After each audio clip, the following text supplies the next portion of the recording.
Bienvenue pour cette séquence des paroles de la vie éternelle avec Marc Joseph. Aujourd'hui, nous sommes le 24 mars 2025, et je suis là pour te redire que ce jour du 24 mars 2025 est pour toi un jour de grâce avec Jésus-Christ. Jésus-Christ dit, je suis avec vous tous les jours jusqu'à la fin du monde. Autant que le monde existe, autant Jésus-Christ est avec toi.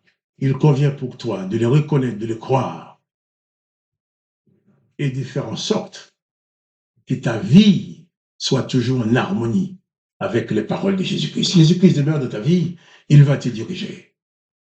Tu ne deviendras pas parfait d'un coup. Mais si tu t'appliques à suivre les enseignements de Jésus-Christ, tu t'approcheras de la perfection. Car Jésus-Christ a dit, dans Matthieu chapitre 5, verset 48, une fois qu'il avait fini d'ordonner de ne pas pratiquer les ordonnances de l'Éternel des armées, il a dit, soyez donc parfaits, comme votre Père céleste est parfait. Il n'a pas dit comme l'Éternel des armées. Car l'Éternel des armées t'enfonce dans la perfection, puisqu'il te pousse à exercer la vengeance, il te pousse à haïr l'ennemi, il te pousse à détruire d'autres êtres humains. Mais Jésus-Christ dit, même celui qui te fait du mal, tu dois les aimer. Et je vais encore revenir sur ces passages de l'Évangile de Matthieu, chapitre 16. Quelque part, je reconnais, je suis en train de crier mon indignation devant ce que j'entends. Quand on parle des violeurs de l'Église, et ce mot Église, quand Jésus l'a prononcé, il ne s'agissait pas des violeurs, il ne s'agissait pas des gens qui torturaient nos enfants, il s'agissait plutôt des gens qui sont des disciples de Jésus-Christ et qui veulent marcher sur la trace de Jésus-Christ en faisant du bien, en protégeant l'opprimé, en protégeant les plus faibles. Or, aujourd'hui, j'ai dit bien, j'écris mon indignation, parce que quand je parle, moi aussi, les dimanches matins, quand je vais rencontrer mes frères et sœurs pour prier, j'ai dit aussi, je vais à l'église. Mais ce mot église a été galvaudé. Ce mot église a été piétiné par les violeurs de la religion. Ce mot église a été piétiné par cette institution qui protège les violeurs. En sorte aujourd'hui, quand on parle à quelqu'un de Jésus-Christ, la personne entend dans sa tête religion, qui dit religion, eh bien, religion catholique, église, ils te disent, eh bien, non, non, je ne vais pas entendre parler ça, ce sont des violeurs. Les responsables du catholicisme ne sont pas des violeurs. Mais il y a un maximum, surtout dans les hautes sphères, qui protègent les violeurs, qui les couvrent.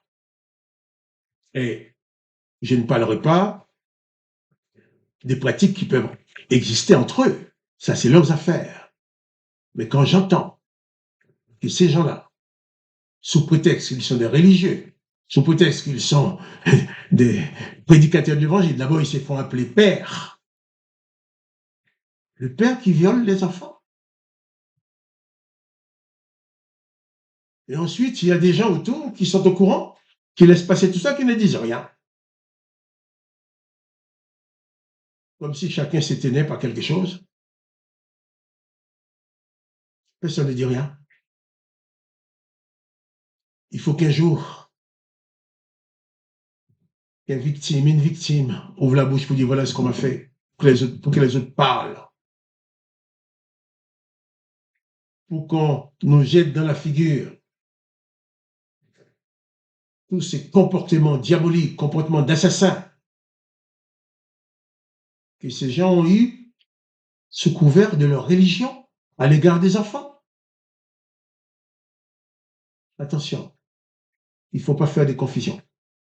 Ce gens-là n'a aucun rapport avec Jésus-Christ. Cette religion-là, il y a certainement au sein de cette religion des gens qui sont sincères, qui cherchent Dieu réellement, mais malheureusement qui se sont fait piéger. Au lieu de les diriger vers Dieu, vers Jésus-Christ, on les dirige vers des dogmes qui n'ont aucun rapport avec l'Évangile. On les dirige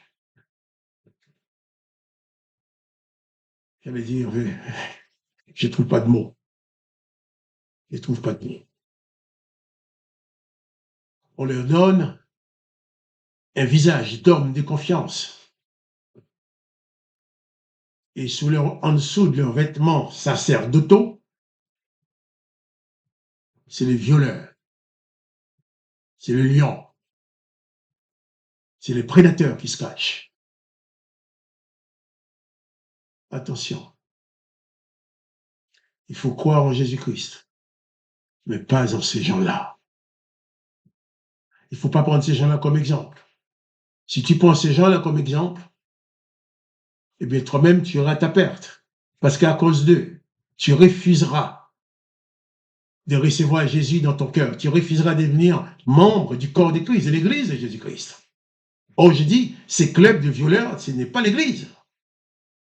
C'est un club qui poursuit des objectifs complètement opposés à la volonté de Jésus-Christ. Et il continue. Rien ne les arrêtera. Bien sûr, on amènera des enquêtes, on conduira on fera des enquêtes, on découvrira de plus en plus d'horreurs. Mais toi, confie-toi en Jésus-Christ. Ne fais pas confiance à ces gens-là. Laisse ta confiance en Jésus-Christ. Jésus-Christ n'est pas une religion. Jésus-Christ n'a pas créé de religion.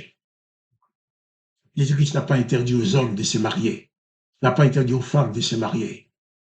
Jésus-Christ n'a pas ordonné les gens de violer les femmes qui leur font confiance, de violer les enfants. Ça, c'est diabolique. Et le pire, c'est qu'il y a des violeurs, mais il y a d'autres qui sont leurs chefs, qui les protègent. Et de temps en temps, un scandale éclate, on nous jette ça dans la figure, disant ça c'est l'Église. Non, ça c'est pas l'Église. C'est un club qui poursuit d'autres objectifs que l'Église. L'Église de Jésus-Christ, ce n'est pas ça. L'Église de Jésus-Christ, c'est l'Église qui accueille les faibles, l'Église qui protège les enfants. Ce sont les disciples de Jésus-Christ qui ont et qui auront toujours pour objectif de bénir, de faire du bien, de protéger les faibles, mais pas d'abuser d'eux. Et ces abuseurs d'enfants n'ont rien à voir avec Jésus-Christ, n'ont rien à voir avec l'Église. Et malheureusement, comme je dis, ils sont couverts par d'autres.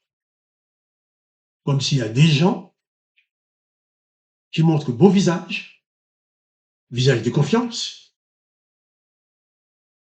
et ce sont des prédateurs. Ils savent ce qui se passe, mais ils disent rien. Peut-être parce qu'eux aussi, ils participent. Je ne sais pas. Je ne suis pas là en tant qu'accusateur. Mais je vais dire que